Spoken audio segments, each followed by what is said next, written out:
When people tell us that they are excited about us homesteading, they say that they want to start homesteading too, but they can't for a multitude of different reasons. And I totally understand that. And my advice is start homesteading. Just bloom where you're planted. If you're in the middle of a city, if you're in the suburbs, whatever, just start doing homesteady kind of things. And one of those is really easy. And I'm going to do a tutorial today to show you how to grow water kefir. There's milk kefir and water kefir. I have friends who swear milk is easier. I think water's easier.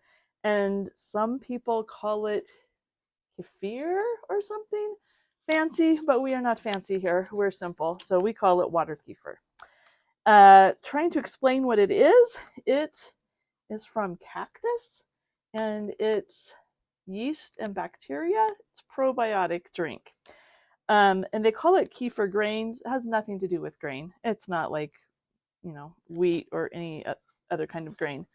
I think it looks like the inside of a disposable diaper when it soaks up moisture. But you ever have a diaper burst open? So I just order them on Etsy when I need more. Usually that's because I killed it from neglect, which I really shouldn't do because they really are super easy to grow. So when you get it from Etsy, and I'll leave links of where I've purchased it and liked it, you're just going to put it in a quart jar. And this is a green jar because that's the only empty quart jar that I have in my collection of 1,000 jars in my house that I needed a wide mouth. Just going to pour it in your quart jar and then add about 2.5 cups of water. And it needs to be filtered, purified water. The chlorine in tap water is going to kill the kefir. You can use distilled, but distilled water is actually a hungry water, so it's not ideal. I just got water out of my Berkey that's been filtered, just tap water that's been through filtered. And then you're going to want to feed it, and it needs to be fed sugar, like most yeast. This is just a raw sugar. You can't feed it processed white sugar. That's not good for it either. I'm actually going to try doing it with honey. I haven't done that yet, but it should work. You can also use molasses. It just needs to be a sugar. And then you need to stir it with a wooden spoon. And the first time I heard that everything has to be wooden, you can't use metal on it, I probably rolled my eyes. It sounded a little hippie to me. But I've since learned, when I was learning about something else, that metal is positively charged and most good nutrients are negatively charged. So if you use metal on it, just the difference in the charging can cause problems. So that makes a lot more sense to my brain. I like to know why we do things. Okay, so, and you just stir it until it's dissolved. And then you want to put something over it to keep dust and bugs and whatever out of it. But you don't want it sealed right now. You want it to have air. So this is just a piece of an old sheet that I cut up and just put it on with a ring. Honestly, how long did that take? So now we're just going to let it sit, and that will be our first ferment. I'm going to put that aside.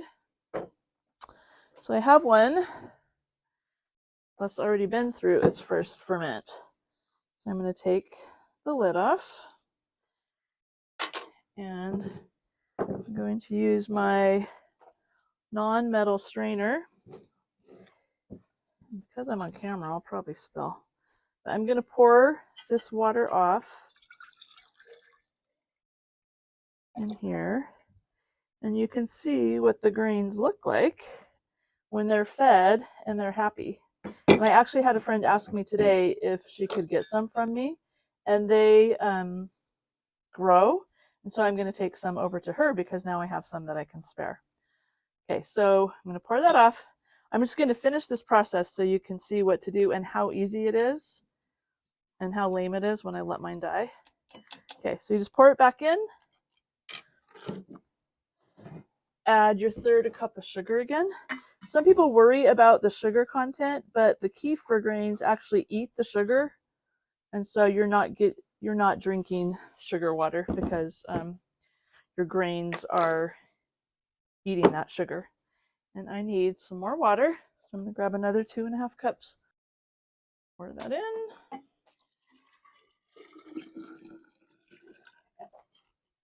Stir it up. Now I'm going to have 2 batches of kefir going, which is awesome because then we can have lots of it to drink. Okay. Put this back on, and we're going to set this aside. And after a couple of days, we will do what we're doing with this here. And the thing I like about water kefir is, you know, you can let it, this is called the first ferment, and you can let it go for a couple days up to 4 or 5 days. So it's pretty forgiving. So that's going to get set aside. Now this that I poured off, I'm going to mix that with juice. And it just needs to be a good quality juice. You don't want to use Kool-Aid. You don't want to use a juice that's got a lot of sugar and stuff in it and not much juice. And you can't use citrus. The acid is not good for the kefir. So now I'm just going to pour this juice in here up to about there. Give it a quick stir. And now we're going to start on our second ferment. So for our second ferment, we need a lid because this is going to get a little bit fizzy and we need to hold in the air bubbles.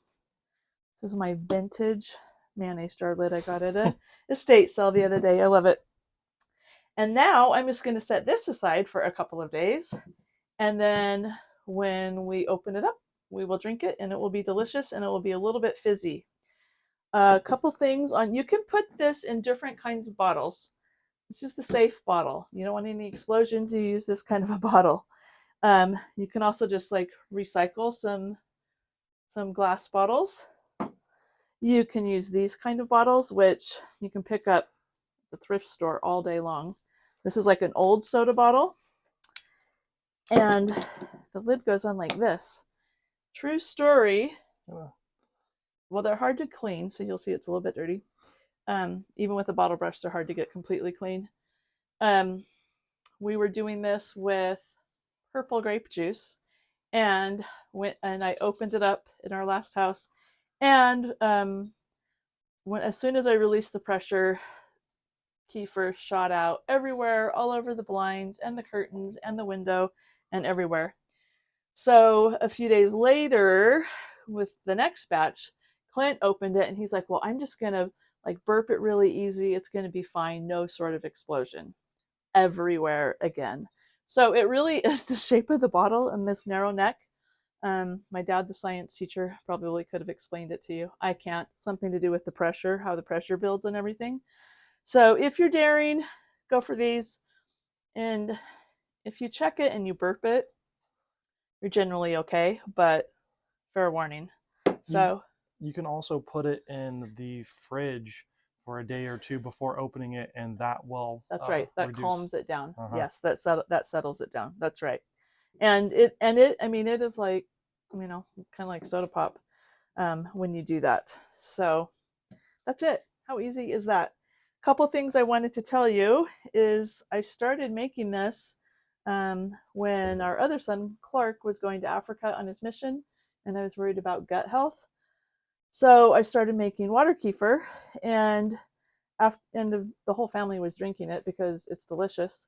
And our daughter, who often had sinus issues, noticed that all of her sinus issues went away after a couple months of drinking the water kefir. And my son didn't get sick when he was in Africa. And then whenever I drink it, I get what I kind of called it like my kefir reaction. And one time I even thought that I might be having a heart attack. And my daughter was very upset because I had to lay down and I was supposed to take her shopping and I didn't. And then one night as I was going to bed, my son said, Mom, you look flushed. Are you okay? And I was like, oh, it's just my kefir reaction. And I always said, like, I feel like it's like getting into my cells to make me healthy. So as I was laying in bed that night, I was pondering why I have this reaction and others in the family don't really. And then I thought, I was flushed, almost like a niacin flush. And niacin, Brady takes like for pre-workouts because it opens your capillaries and helps with circulation.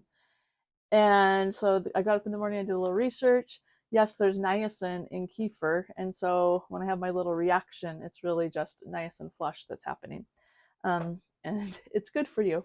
So um, that is your little homesteading thing to try out. Is how easy is that? And this is like so good for you, and it tastes yummy. I do have some friends who drink this. They just let this sit for a couple days and then they drink it and force their kids to drink it. But it's not that great. So when I put the juice in it and wait a couple more days, I don't have to force anyone to drink it. We have to kind of ration it out. So if you make some kefir, that will get you one step closer on your homesteading journey.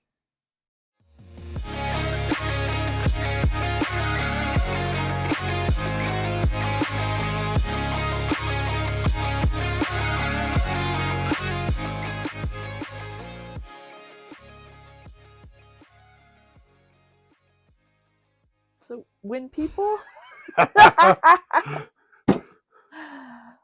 going in the blooper reel. when Wait. oh Get a clean start.